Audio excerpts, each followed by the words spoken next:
بسم اللہ الرحمن الرحیم۔ پطرس کے مضامین، اردو کی آخری کتاب۔ کھانا خود بخود پک رہا ہے۔ دیکھنا بیوی آپ بیٹھی پکا رہی ہے، ورنہ دراصل یہ کام میاں کا ہے۔ ہر چیز کیا کرینے سے رکھی ہے۔ دھوئے دھائے برتن صندوق پر چنے ہیں تاکہ صندوق نہ کھل سکے۔ ایک طرف نیچے اوپر مٹی کے برتن دھرے ہیں، کسی میں دال ہے، کسی میں آٹا، کسی میں چوہے۔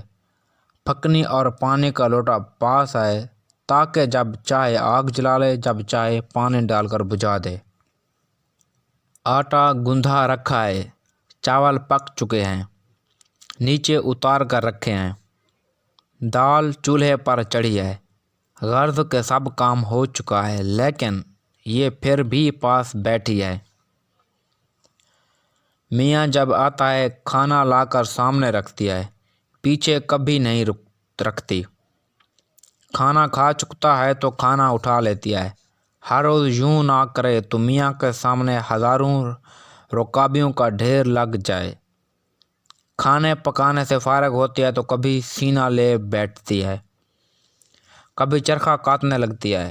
کیوں نہ ہو، مہاتما گاندھی کی بدولت یہ ساری باتیں سیکھی ہیں۔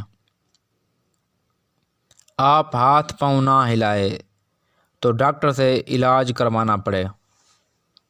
دھوبی آج کپڑے دھو رہا ہے، بڑی محنت کرتا ہے، شام کو پھٹی چڑھاتا ہے، دن بھر بیکار بیٹھا رہتا ہے۔ کبھی کبھی بیل پر لادی لادتا ہے اور گھاٹ کا راستہ لیتا ہے۔ کبھی نالے پر دھوتا ہے، کبھی دریا پر، تاکہ کپڑوں والے کبھی پکڑ نہ سکیں۔ جاڑا ہو تو سردی ستاتی ہے، گرمی ہو تو دھوپ جلاتی ہے۔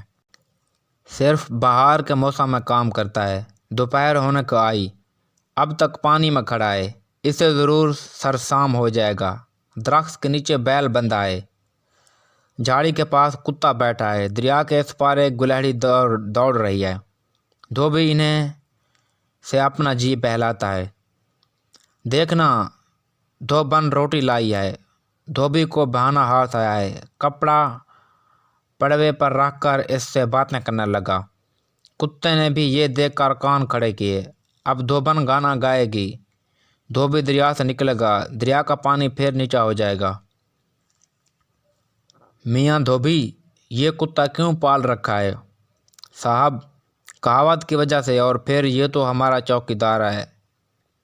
دیکھیے، امیروں کے کپڑے میدان میں پھیلے پڑے ہیں، کیا مجال کوئی پاس تک آ جائے۔ جو لوگ ایک دفعہ کپڑے دے جائیں پھر واپس نہیں لے جا سکتے۔ میاں دھوبی، تمہارا کام بہت اچھا ہے، میل کچیل سے پاک صاف کرتے ہو، ننگا پھراتے ہو،